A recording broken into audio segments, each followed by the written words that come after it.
हर हर महादेव, जय श्री राम। आइए भगवान शिव की कथा को श्रवण करते हैं।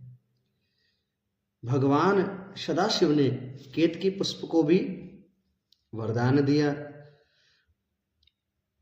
श्री सूत जी महाराज सोनक आदि 88,000 ऋषिगणों से कहते हैं और सनत कुमार जी महाराज से नंदीश्वर जी महाराज कथा का वर्णन करते हैं। नंदीश्वर जी कहते हैं, नंदिकेश्वर उवाच तत्रांतरे तोचिनाथं प्रणम्य विधि माधव बद्ध्यांजलि पुटो तुष्णी ततस्तुर्दक्ष वामांगो तत्र संस्थापितौ देवं सकुटुम्बं वरासने पूज्यामाशतुः पूज्यं पुण्ये पुरुष वस्तुभिः। नंदिकेश्वर बोले, वे दोनों ब्रह्मा और विष्णु भगवान शंकर को प्रणाम करके दोनों हाथ जोड़कर उनके दाएं बाएं भाग में चुपचाप खड़े हो गए। फिर उन्होंने वहां भगवान शिव साक्षात प्रकट पूजनीय महादेव को कुटुंब सहित श्रेष्ठ आसन पर स्थापित करके पवित्र पुरुष वस्तुओं द्वारा उनका पूजन किया। पौरुषम प्राकृतम वस्तुम गेयम दीर्घाल्पकालिकम हार नुपुर केयूर किरीट मणिकुंडले यग्र सूत्रोत्तरीय वस्त्र क्षोमाल्याङ्गली यके पुष्प तांबूल कर्पूर चंदना गुरुलेपने धूप दीप शतक्षत्र व्यंजन ध्वज चामरे अन्येर दिव्योपहारे शेवांगमनोतीत वैभवै। दीर्घ काल तक अविकृत भाव से सुस्थित रहने वाली वस्तुओं को पुरुष वस्तु कहते हैं और अल्प काल तक ही टिकने वाली वस्तुएं प्राकृत वस्तुएं कहलाती हैं। इस तरह वस्तुओं के भेद ये दो जाने न चाहिए। किन पुरुष वस्तुओं से भगवान शिव का पूजन किया? नंदिकेश्वर जी महाराज श्री संत कुमार जी महाराज को बताते हैं, भगवान हरि ने और भगवान ब्रह्मा जी ने हार, नुपुर अर्थात घुंघरू, केयूर क्रीट, मणि में कुंडल, यज्ञोपवीत उत्तरीय वस्त्र, पुष्पमाला रेशमी वस्त्र, हार, मुद्रिका अंगूठी, पुष्प, तांबूल, कपूर, चंदन और अगुरु का अनुलेप, धूप, दीप, श्वेत छत्र, व्यंजन, ध्वजा, चंवर तथा अन्यान दीप उपहार द्वारा उन दोनों ने अपने स्वामी महेश्वर का पूजन किया। जिन महेश्वर का वैभव वाणी और मन की पहुंच से परे था, जो केवल पशुपति परमात्मा के ही योग्य थे और जिन्हें पशु बद्ध जीव नहीं पा सकते थे। भगवान सदाशिव पशुपति हैं, अर्थात जो भी संसार में भगवान सदाशिव के अलावा है, चाहे वो देव हो, मानव हो, जीव जंतु, सब जीव हैं। जीव अर्थात बद्ध जीव जो समय की रेखा में बंधे हुए हैं, समय में बंधे हुए हैं, मृत्यु में बंधे हुए हैं, वो सब बद्ध जीव कहलाते हैं। पति योग्य ही पश्वलभेस्तो समार्चर्यताम पतिम यदश्रेष्ठतम वस्तु पति योगम तद्वजः तद्वत्सखलमीशोऽपि पारम्पर्यचिकीर्यशः सभ्यानां प्रददौ हष्टः पृथक् तत्र यथाक्रमम् कोलाहलो महानासी तत्र तद्वस्तु गृहात्तम तत्रैव ब्रह्मा विष्णुभ्यां चार्चितः शंकरः पुरा प्रसन्नः प्राह तौ नर्नम्रो सस्मितं भक्तिवर्धनं तुष्टो अह मध्यवां वत्सो पूजयास्मिन् महादिने। हे संत कुमार, स्वामी के युग जो जो उत्तम वस्तुएं थी, उन सभी वस्तुओं का भगवान शंकर ने भी प्रसन्नता पूर्वक यथोचित रूप से सभासदों के बीच वितरण कर दिया, जिससे वह यह श्रेष्ठ परंपरा बनी रहे कि प्राप्त वस्तु का वितरण आश्रितों में करना चाहिए। उन वस्तुओं को ग्रहण करने वाले सभासदों में वहां कोलाहल मच गया। इस प्रकार वहां पहले ही ब्रह्मा और विष्णु से पूजित हुए भक्तिवर्धन भगवान शिव विनम्र उन दोनों देवताओं से हंसकर कहने लगे। ईश्वर बोले अर्थात भगवान सदाशिव कहने लगे, हे पुत्रों, आज का दिन महान है। इसमें तुम्हारे द्वारा जो आज मेरी पूजा हुई है, इससे मैं तुम लोगों पर बहुत प्रसन्न हूं। दिन में तत्तः पुण्यम भवति महत्तरम शिवरात्रि ऋति ख्याताम तिथिरेषा मम प्रिया। इसी कारण यह दिन परम पवित्र और महान से महान होगा। आज की यह तिथि शिवरात्रि के नाम से विख्यात होकर मेरे लिए परम प्रिय होगी। अर्थात भगवान शिव की जब प्रथम पूजा की गई भगवान हरि और भगवान विष्णु जी के ब्रह्मा जी के द्वारा, तो उसी दिन को हम महाशिवरात्रि के नाम से जानते हैं। महाशिवरात्रि के दिन ही प्रथम भगवान शिव की पौरुष वस्तुओं के द्वारा और प्राकृत वस्तुओं के द्वारा भगवान विष्णु ने और भगवान ब्रह्मा जी ने पूजा करी थी, और यही दिन महाशिवरात्रि के नाम से कहलाता है। भगवान सदाशिव कहते हैं, इस समय जो मेरे लिंग, निष्कल, अंग, आकृति सहित नकार स्वरूप के प्रतीक और बेर शकल और साकार रूप के प्रतीक विग्रह की पूजा करेगा, वह पुरुष जगत की सृष्टि और पालन आदि कार्य भी कर सकता है। एतत्काले तुये कुर्यात पूजा मलिंग बेरयो कुर्यात स जगतः कृतम स्थिति सर्गादिकं पुमान। वह सब कार्य कर सकेगा। शिव रात्रावहो रात्रम निराहारो जितेन्द्रिय अर्चयेद्वा यथा न्यायम यथा बलम पंचकः यत्फलं मम पूजायां वर्षमेकं निरंतरम तत्फलं लभते श्रद्ध शिवरात्रो मदर्चनात्। जो शिवरात्रि को दिन रात निराहार और जितेंद्रिय रहकर अपनी शक्ति के अनुसार निष्कपट भाव से मेरी यथोचित पूजा करेगा, उसको मिलने वाले फल का वर्णन सुनो।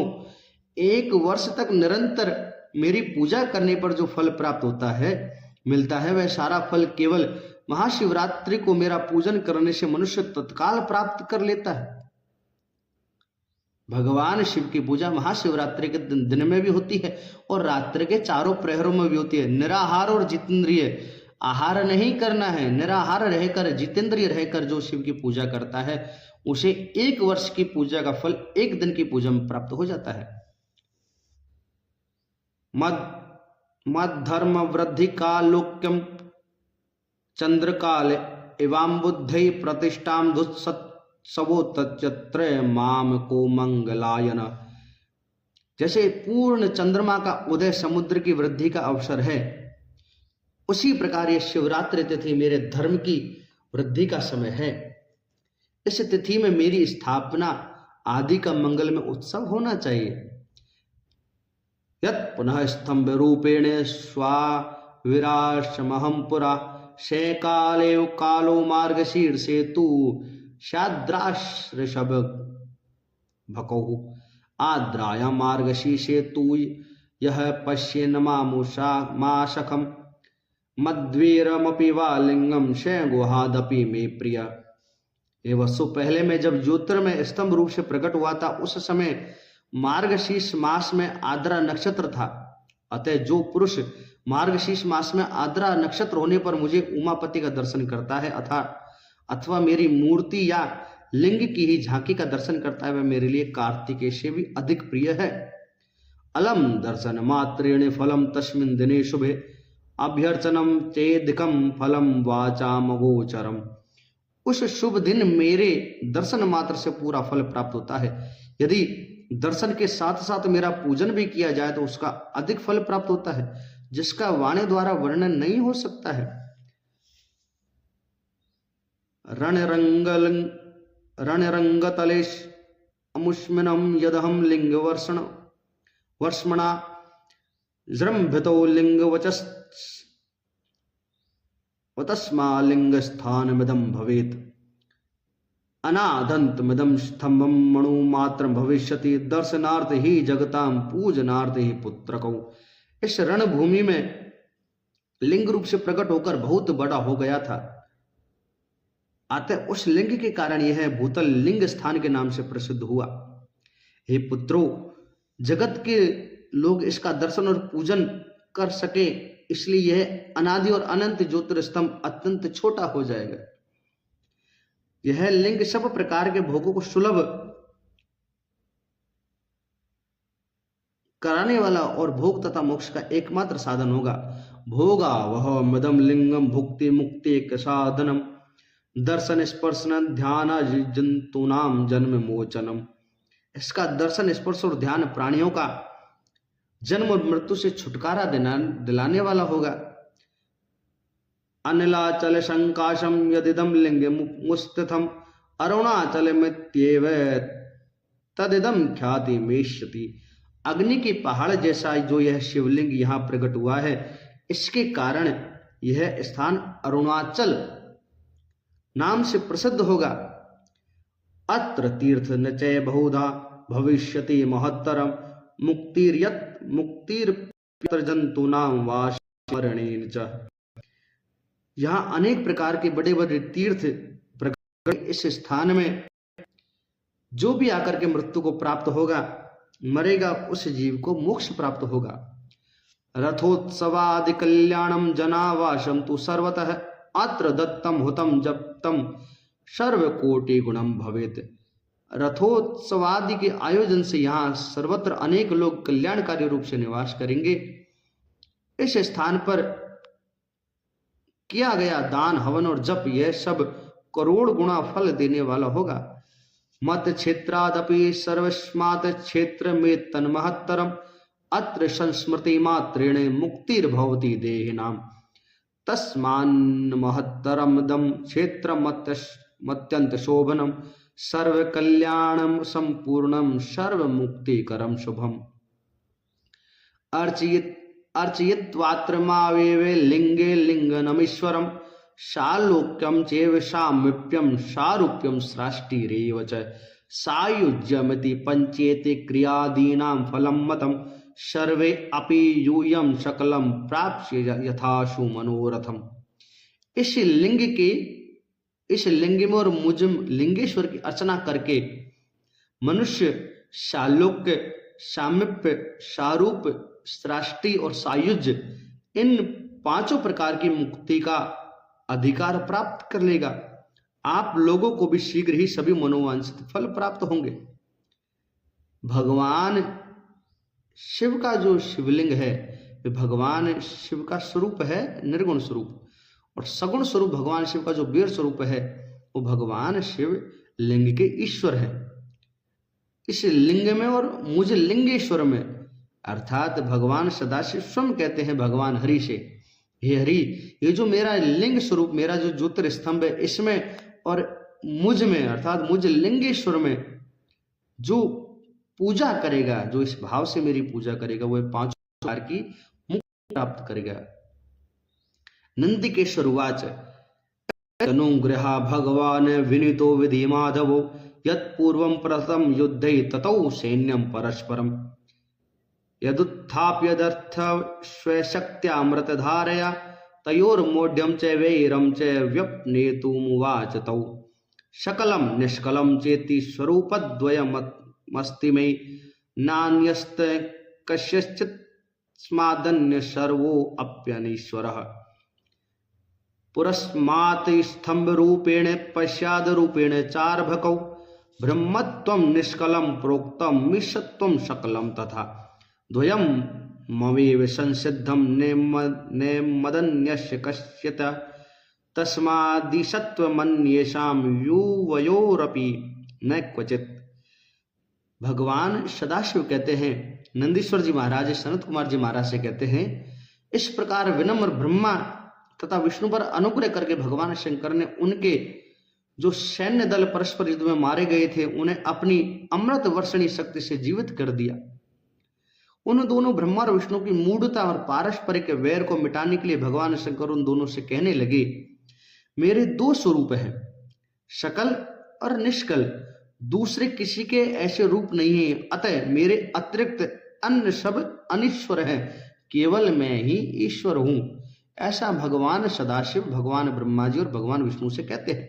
हे पुत्रों, मैं पहले स्तंभ रूप से प्रकट हुआ, फिर अपने साक्षात रूप से।